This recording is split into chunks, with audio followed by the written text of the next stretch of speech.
Gulf breaking ന്യൂസിലേക്ക് സ്വാഗതം. പ്രവാസ ലോകത്തെ വിവിധ വാർത്തകൾക്കായി ഈ ചാനൽ സബ്സ്ക്രൈബ് ചെയ്യൂ. കഴിഞ്ഞ ദിവസം കുവൈറ്റിൽ പുതിയ ഗതാഗത നിയമം പ്രാബല്യത്തിൽ വന്നു.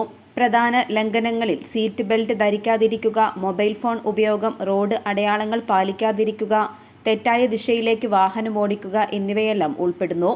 എന്നാൽ നിലവിൽ വന്ന പുതിയ ഗതാഗത നിയമത്തിൽ മേക്കപ്പിൽ തൽപരരായ സ്ത്രീകൾക്കായി ഒരു നിയമം തന്നെ പ്രത്യേകമായി എടുത്തു പറയുന്നു. പുതിയ നിയമപ്രകാരം വാഹനമോടിക്കുന്നതിനിടെ മേക്കപ്പ് ഇടുന്ന സ്ത്രീകളിൽ നിന്നും 75 കുവൈറ്റ് ദീനാർ പിഴയായി ഈടാക്കാനാണ് നിയമത്തിൽ വ്യവസ്ഥ ചെയ്തിരിക്കുന്നത്. രാജ്യത്തുടനീളമുള്ള അശ്രദ്ധമായ ഡ്രൈവിംഗ് തടയുന്നതിനും റോഡ് സുരക്ഷ വർദ്ധിപ്പിക്കാനും ലക്ഷ്യമിട്ടാണ് കഴിഞ്ഞ ദിവസം മുതൽ കുവൈറ്റിൽ പുതിയ ഗതാഗത നിയമം പ്രാബല്യത്തിൽ വന്നത്. കുവൈറ്റിലെ ലഫ്റ്റനന്റ് കേണൽ യൂസുഫ് അൽ റബാഹ് പറയുന്നത് പ്രകാരം വാഹനമോടിക്കുമ്പോൾ മൊബൈൽ ഫോൺ ഉപയോഗിക്കുന്നതിനും ഭക്ഷണം കഴിക്കുന്നതിനും സമാനമായ ലംഘനം തന്നെയാണ് വാഹനമോടിക്കുമ്പോൾ മേക്കപ്പ് ചെയ്യുന്നതും എന്നതാണ്. കുറ്റം ആവർത്തിക്കുന്നവർക്ക് കൂടുതൽ വലിയ പിഴകൾ നേരിടേണ്ടി വന്നേക്കാം.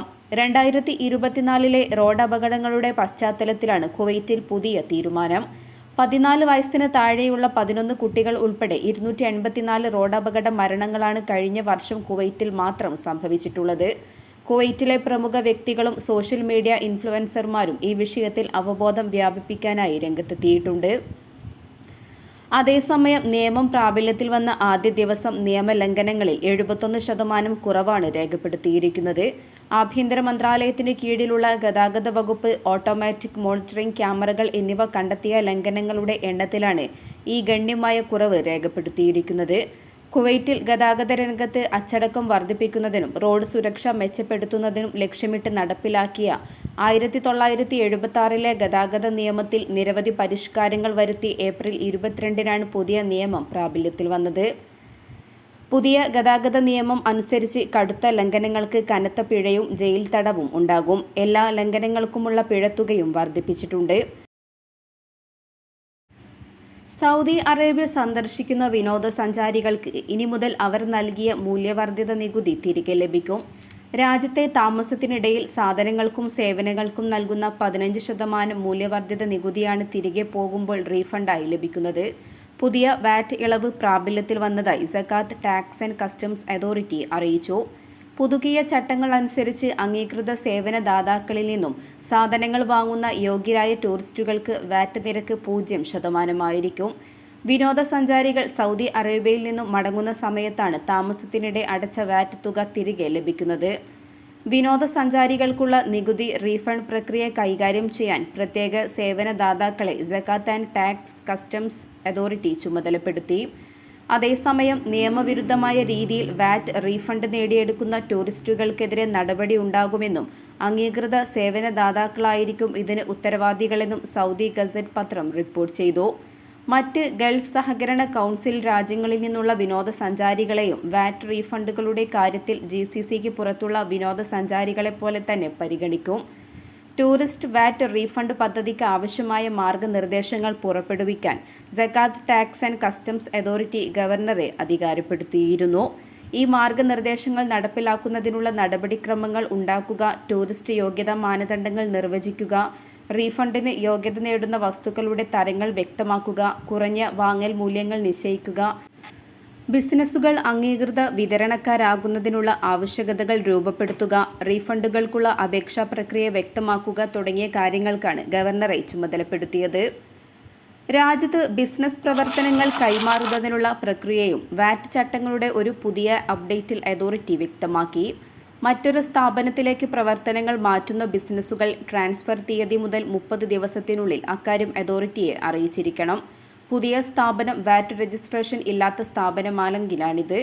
വാറ്റ് രജിസ്ട്രേഷൻ റദ്ദാക്കിയ ബിസിനസ്സുകൾ ആവശ്യമായ എല്ലാ ഇൻവോയ്സുകളും രേഖകളും സൂക്ഷിക്കണമെന്നും അതോറിറ്റി വ്യക്തമാക്കി. രജിസ്ട്രേഷൻ റദ്ദാക്കിയെന്ന് കരുതി അവരെ കുടിശ്ശികയുള്ള ഏതെങ്കിലും വാറ്റ് ബാധ്യതകളിൽ നിന്നും ഒഴിവാക്കുന്നില്ലെന്നും അധികൃതർ കൂട്ടിച്ചേർത്തു. ബഹ്റൈനിൽ നിന്നും കൊച്ചിയിലേക്കുള്ള വിമാന സർവീസുകൾ കുറഞ്ഞ സാഹചര്യത്തിൽ പ്രവാസികൾക്ക് ആശ്വാസമായി ഇൻഡിഗോ എയർലൈൻസ് രംഗത്ത്. ജൂൺ 15 മുതൽ സെപ്റ്റംബർ 20 വരെ ബഹ്റൈനിൽ നിന്നും കൊച്ചിയിലേക്ക് ഇൻഡിഗോ സർവീസ് നടത്തും. എയർ ഇന്ത്യ, ഗൾഫ് എയർ തുടങ്ങിയ കമ്പനികളെല്ലാം സർവീസ് വെട്ടിക്കുറച്ച സാഹചര്യത്തിലാണ് ഇൻഡിഗോയുടെ ഈ തീരുമാനം. ജൂൺ 15 മുതൽ ആരംഭിക്കുന്ന പുതിയ സർവീസ് സെപ്റ്റംബർ 20 വരെ നീണ്ടുനിൽക്കും. ദിവസവും രാത്രി 10:20 ബഹ്റൈൻ കൊച്ചി റൂട്ടിലും വൈകിട്ട് 7:30 കൊച്ചി ബഹ്റൈൻ റൂട്ടിലും ഇൻഡിഗോ സർവീസ് നടത്തും. അമേരിക്കൻ പ്രസിഡന്റ് ഡൊണാൾഡ് ട്രംപിന്റെ ഗൾഫ് പര്യടനത്തിനുള്ള തീയതിയായി. അടുത്ത മാസം മെയ് 13 മുതൽ മെയ് 16 വരെയാണ് ട്രംപിന്റെ ഗൾഫ് പര്യടനം. സൗദി അറേബ്യ, ഖത്തർ, UAE എന്നീ രാജ്യങ്ങളാണ് US പ്രസിഡന്റ് സന്ദർശിക്കുക. വൈറ്റ് ഹൗസ് വക്താവ് കരോലിൻ ലിവിറ്റാണ് ഇക്കാര്യം വ്യക്തമാക്കിയിട്ടുള്ളത്.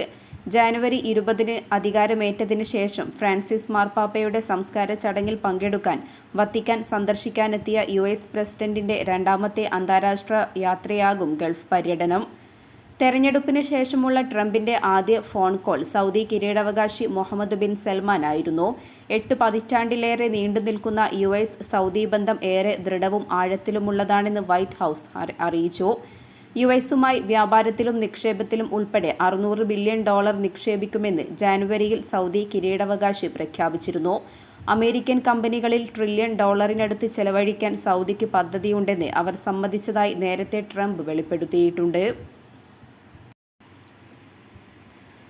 അമേരിക്ക ഇറാൻ ആണവ വിഷയത്തിൽ 3ാം ഘട്ട ചർച്ച ഒമാന്റെ മധ്യസ്ഥതയിൽ ശനിയാഴ്ച മസ്കറ്റിൽ നടക്കും. ഇറാൻ വിദേശകാര്യ മന്ത്രാലയമാണ് ഇത് സംബന്ധിച്ച് വ്യക്തമാക്കിയത്. ബുധനാഴ്ച നടത്താനായിരുന്നു നേരത്തെ തീരുമാനിച്ചിരുന്നത്. ഇറാൻ അമേരിക്കൻ പ്രതിനിധി സംഘങ്ങളുടെ തലവന്മാരുടെ ലഭ്യത കണക്കിലെടുത്ത കൂടിക്കാഴ്ച ശനിയാഴ്ചത്തേക്ക് മാറ്റുകയായിരുന്നു എന്ന് ഇറാൻ വിദേശകാര്യ മന്ത്രാലയം വക്താവ് ഇസ്മായിൽ ബഗായി അറിയിച്ചു. കൂടിക്കാഴ്ചയ്ക്ക് മുൻകൈ എടുത്തത് ഒമാനാണെന്നും ഇറാനും USും അതിനെ സ്വാഗതം ചെയ്തതായും ബഗായി വ്യക്തമാക്കി.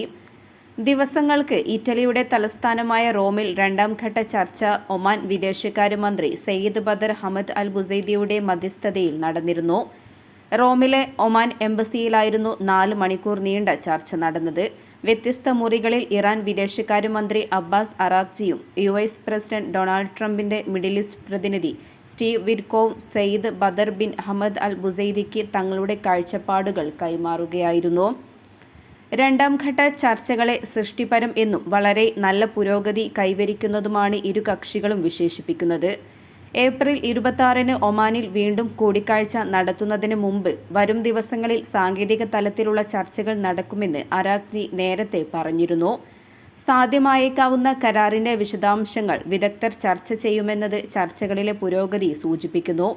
ഇറാനെതിരെ സൈനിക നടപടിക്ക് ഭീഷണി മുഴക്കുമ്പോൾ തന്നെ ട്രംപ് പെട്ടെന്നുള്ള കരാറിനായി സമ്മർദ്ദം ചെലുത്തിയതിനാലാണിത്. ഗാസ മുനമ്പിൽ നിന്നും മറ്റ് എല്ലാ അധിനിവേശ ഫലസ്തീൻ പ്രദേശങ്ങളിൽ നിന്നും അധിനിവേശ സേനയെ പൂർണ്ണമായും പിൻവലിക്കണമെന്ന് ഒമാൻ ഭരണാധികാരി സുൽത്താൻ ഹൈത്തം ബിൻ താരിഖും റഷ്യൻ പ്രസിഡന്റ് വ്ളാദിമിർ പുടിനും ആവശ്യപ്പെട്ടു. സുൽത്താന്റെ റഷ്യൻ സന്ദർശനത്തിന്റെ ഭാഗമായി പുറത്തിറക്കിയ സംയുക്ത പ്രസ്താവനയിലാണ് ഇരു നേതാക്കളും ഇക്കാര്യം ആവശ്യപ്പെട്ടത്.